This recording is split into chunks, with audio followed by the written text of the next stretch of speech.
Hello my dear net TV for you viewers, மீண்டும் ஒரு வீடியோவில் உங்களை பார்க்குறது ரொம்ப ஹாப்பியாக ஃபீல் பண்ணுறேன். இன்றைக்கி வந்து ஹாலிவுட் அனலைஸ் காமிக்லாம் கிடையாது. எப்போ பார்த்தாலும் அதை பற்றி பேசி மண்டை ஃபுல்லாக அப்படியே இருக்குது. கனவுலலாம் கூட வந்து ஆங்கர் கட் பண்ணுற மாதிரியே கனவுலாம் வருது. சரி, கொஞ்சம் ஒரு சேஞ்சுக்கு கொஞ்சம் வேறு மாதிரி போகலான்றதுக்கோசரம் இங்கே வந்து காமிக், இங்கே ஃபேண்டசியை தோக்கடிக்கிற மாதிரியான ஒரு சில படங்கள் எடுக்கிறது தான் நம்மளோட மாஸ்டர். ஆனால் அது எல்லாமே வந்து எப்படி வந்து காமிக்ன்றதே வந்து ஒரு ஃபேண்டசின்றதே நம்ப முடியாத ஒரு விஷயத்த நம்புற மாதிரி இருக்குமோ அந்த மாதிரியான ஸ்டைலில் தான் மாஸ்டரோட படங்கள். நம்ம ராகவா லாரன்ஸ் மாஸ்டரோட டைரக்ஷனில் வந்து முடியாக இருக்கட்டும், காஞ்சனாவாக இருக்கட்டும் இருக்கும். ரொம்ப ஜாலியாக இருக்கும். நிறைய பேர் வந்து அவரோட படங்கள் வந்து என்டர்டெயின் பண்ணோம். அந்த வகையில் இந்த வாரம் வந்து காஞ்சனா 3 வந்து ரிலீஸ் ஆக போகுது. அந்த படத்தை பற்றின ப்ரீ ரிவ்யூ தான் நம்ம இப்போ பார்க்க போகிறோம். இல்லை, நம்ம எதை பற்றி பார்க்க போகிறோம் அப்படின்ற மாதிரி பார்த்தீங்கன்னா வந்து எதுக்காக காஞ்சனா 3 தியேட்டரில் போயிட்டு இந்த சம்மருக்கு செலிப்ரேட் பண்ணோம் அப்படின்ற ஒரு விஷயம் வந்து எல்லாருக்கும் இருக்கும். நிறைய ரீசன்ஸ் இருக்குது இந்த படத்தை போய் நம்ம தியேட்டரில் பார்க்கறதுக்கு. என்ன முதல்ல அப்படின்ற பார்த்தீங்கன்னா வந்து பேய் படங்கள்னா இப்படி தான் இருக்கணுன்ற ஒரு கோட்பாடு இருந்தது. அதை பிரேக் பண்ண முதல் டிரெக்டர் வந்து ராகவாலர்னு சொல்லலாம். அவரோட முனி ஃபர்ஸ்ட் பார்ட் படம் பார்த்தீங்கன்னா வந்து அது வந்து ஒரு பேய் படம் மாதிரியே இருக்காது, செம்ம கமர்ஷியலாக இருக்கும். பேய் வர ஒரு 2-3 இடங்கள் வந்து அப்படியே கொஞ்சம் பயம் காட்டுற மாதிரி இருந்தாலும் எண்டிங்லாம் பயங்கரமாக முடிச்சிருப்பாங்க. ராஜகிரண் சாரோட பர்ஃபார்மன்ஸ் வேற லெவலில் இருக்கும். ஒரு பேய் படம்ன்ற அந்த ஒரு நிறைய கோட்பாடுகளை, நிறைய கல்ச்சரை பிரேக் பண்ணி ஒரு புதுவிதமான அனுபவத்தை கொடுத்த படம். அதே மாதிரி சி சென்டரில் பேய் படம் வந்து பயங்கரமாக இறங்கி அடிக்கணும் அப்படின்னா வந்து ரொம்ப ரேர் தான். எனக்கு தெரிஞ்சே வந்து அந்த காலத்தில் அம்மன் சொல்லலாம்.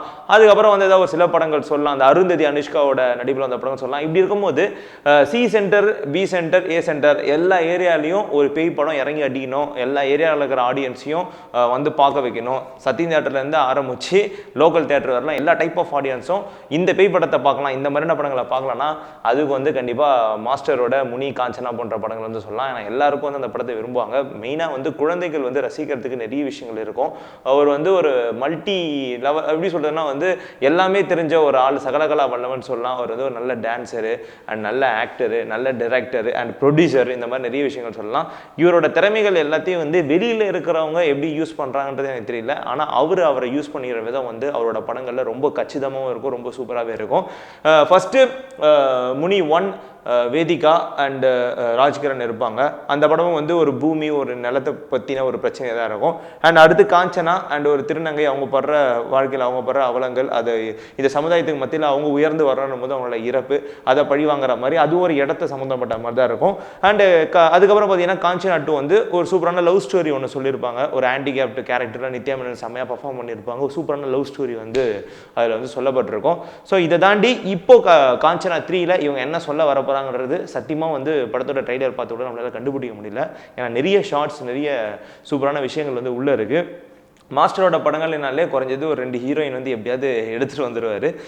தமிழ் ஆடியன்ஸை வந்து எப்படி ரசிக்க வைக்கிறாரோ அதே மாதிரி தெலுங்கு ஆடியன்ஸையும் ரசிக்க வைப்பார். ஆனால் இந்த படத்தில் ஒரு ஸ்டெப்பு மேலே போயிட்டு 3 ஹீரோயின்ஸ் இருக்காங்க. இன்றைக்கி வந்து யங்ஸ்டரோட ஹார்ட் பீட் ஓவியா அண்ட் அதே நேரத்தில் ஃபர்ஸ்ட் பார்ட்டில் அவர் அறிமுகப்படுத்தின வேதிகாவை திருப்பி இந்த படத்தில் எடுத்துகிட்டு வந்த ஒரு பியூட்டி என்னன்னா, அப்போ நம்ம பார்த்த வேதிகா அப்படியே தான் இந்த படத்துலேயே இருக்காங்க, எந்த ஒரு மாற்றமும் இல்லை. மூணாவதாக ஒருத்தங்களை வந்து அறிமுகப்படுத்தி இருக்காரு நிக்கி தம்போலி. இந்த ஓவியா இந்த வேதிகாவை விட செம ஹாட்டான, சரியான ஒரு எப்படி சொல்கிறேன்னா வந்து ஒரு செம்மையான ஒரு ஹீரோயின். யங்ஸ்டர் எல்லாரும் வந்து இனி இவங்களுக்கு வந்து ஒரு பெரிய ஃபேன் பேஸ், இவங்களுக்கு வந்து ஆர்மிலாம் வந்து தொடங்கிட்டோன்னு நினைக்கிறேன். அப்பேற்பட்ட ஒரு ஆர்டிஸ்டான நிக்கி தம்போலியை வந்து மாஸ்டர் வந்து உள்ளே எடுத்துகிட்டு வந்திருக்காரு. கண்டிப்பாக மாஸ்டரோட படங்களில் வந்து ஒரு கேரக்டர் உள்ளே வருது அப்படின்னா வந்து ஏதோ ஒன்று உப்புக்கு சப்பா மாதிரிலாம் இருக்காது. அதுக்குன்ட்டு ஒரு இன்டெப்த்தான ஒரு ஸ்க்ரீன் பிளே வந்து ரெடி பண்ணியிருப்பார். அவங்க பேசுகிற வசனங்கள் உட்பட எல்லாமே வந்து ரொம்ப கேட்சியாக இருக்கும். இது மட்டும் இல்லாமல் சூரி அவர் வந்து மாஸ்டரோட ஃபஸ்ட் டைம் வந்து ஜாயின் பண்ணி இந்த படத்தை வந்து பண்ணுறாரு. சூரி வந்து ஒரு பயங்கரமான ஆர்டிஸ்ட் தெரியும் காமெடியில். அண்ட் இது மட்டும் நிறைய படங்கள் பண்ணியிருந்தாலும் மாஸ்டரோட ஒரு காம்போவில் அவர் வரும்போது இன்னும் இந்த படத்துக்கான ஃப்ளேவர் இன்னும் கொஞ்சம் டேஸ்டியாக இருக்கும் அப்படின்ற மாதிரி வந்து எதிர்பார்க்கப்படுது. ஆஸ் யூஷுவல் மாஸ்டரோட அம்மாவாக இருக்கிற கோவை சார்லாம் இந்த படம் வரலும் தொடர்றாங்க. உண்மையாலே அம்மா புள்ள மாதிரி இருக்கும். அவங்கள வந்து 2 பேரும் ஸ்க்ரீனில் பார்க்கும்போது ஒரு ஃபன்னான அம்மா பையன் அப்படின்ற மாதிரி இருக்கும். நிறைய பேருக்கு வந்து அம்மா பையனா இந்த மாதிரி தான்டா இருக்கணும் ஜாலியாக அப்படின்ற மாதிரி தோன்றது உண்டு. இப்படி வந்து இதுக்கு முன்னாடி மாஸ்டரோட படங்கள் அவர் காமிச்ச விஷயங்களை வந்து நம்ம எந்த அளவுனா பெருமையாக பேசலாம். அதுலேயும் வந்து லாஸ்ட்டாக பண்ண காஞ்சனா 2 சவுத்தில் மட்டும் அந்த படம் வந்து கிட்டத்தட்ட 100 கோடி ரூபாய்க்கு மேலே கலெக்ட் பண்ணி ஒரு மிகப்பெரிய லாபகரமான படமாக அமைஞ்சுது. ஸோ இது மட்டும் இல்லாமல் இந்த படத்தை வந்து சன் பிக்சர்ஸ் வாங்கி ரிலீஸ் பண்ணுறாங்க. சும்மாவே வந்து ப்ரொமோஷன் பின்னி படம் எடுப்பாங்க. அண்ட் காஞ்சனா 3 இந்த படத்தை வந்து பயங்கரமாக ப்ரமோட் பண்ணியிருக்காங்க. அதனால நிறைய ஆடியன்ஸ் வந்து இந்த படத்தை தேட்டரில் பார்க்கறதுக்கு சான்சஸ் இருக்குது. தேர்தலை தொடர்ந்து அடுத்த நாள்லேயே இந்த படம் ரிலீஸ் ஆகுதுன்றது வந்து இன்னொரு கூடுதல் சிறப்பு. இந்த மாதிரியான நேரத்தில் ஒரு படம் ரிலீஸ் பண்ணுறதுக்கு தனி தில்லு வேணும். கண்டிப்பாக இந்த படம் வந்து அந்த ஒரு விஷயத்துலையும் வெயிட்னு சொல்லலாம். டெக்னிக்கல் வைஸ் இந்த படத்தை பற்றி நான் பேசி ஆகணும். தமன் வந்து மியூசிக் பண்ணியிருக்காரு.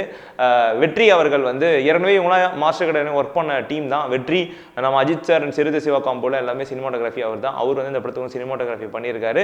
அண்ட் ரூபன் தளபதியோட ஒர்க் பண்ண ரூபன் வந்து இந்த படத்துக்கு வந்து எடிட் பண்ணியிருக்காரு. ஸோ பெரிய டீம் தான்.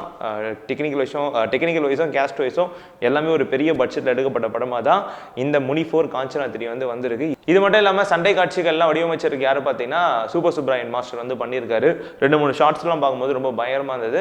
அண்ட் இதில் வந்து ஒரு 2 கேரக்டர் எடுத்து மாஸ்டர் வந்து பண்ணியிருக்காரு. ஒன்று வந்து காலின்ற கேரக்டரில் சால்ட் அண்ட் பெப்பர் லுக்கில், அதில் வந்து பெப்பர் எதுவும் இல்லை, ஃபுல்லாக சால்ட்டாக தான் இருக்குது. ஃபுல்லாக வந்து வெள்ளை மொட்டை மண்டையோட வெள்ளை தாடியோட, ஆனால் கொஞ்சம் பார்க்கறதுக்கு ஒரு பெரிய மனுஷ தன்மை உள்ள ஒரு கேரக்டர் அந்த கேரக்டர் வந்து. அது இல்லாமல் ஆஸ் யூஷுவல் இது முன்னாடி வந்து ராகவான்ற ஒரு கதாபாத்திரத்தை ட்ராவல் பண்ணிட்டு வந்துட்டு இருக்காரு. இதுலேயே அந்த ராகவான்ற ஒரு யங்கான கேரக்டர் பண்ணியிருக்காரு.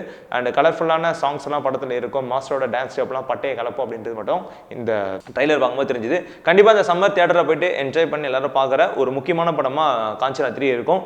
அண்ட் நிறைய பேர் கேட்கறது வந்து ஹெல்பாய் பண்ணும்போது கேட்டு இந்த படம் வந்து ஹெல்பாய் ப்ரீ ரிவ்யூல இந்த வாய் தாண்டா இந்த படம் நல்லா இருக்குன்னு சொல்லிச்சு, இப்போ இதே வாய் வந்து கழுவி ஊத்துது அப்படின்ற மாதிரி கேது உண்டு. எல்லா படமும் நல்ல படமாக தான் இருக்குன்னு நினைக்கிறோம். ஆனால் பட் என்ன பண்ணுறது, ஒரு சில படங்கள் பார்த்ததுக்கப்புறம் செம காண்டாகுது. அதனால தான் அப்படி சொல்ல வேண்டிய நிலைமை. ஒரு படத்தையும் ப்ரீ ரிவ்யூ பண்ணும்போது கண்டிப்பாக அந்த படம் பார்க்கறதுக்கான என்னென்ன ரீசன் படத்தில் இருக்குன்றதை எடுத்துகிட்டு வந்து சொல்கிறது தான் ப்ரீ ரிவ்யூவில் நான் பண்ணுற விஷயமே.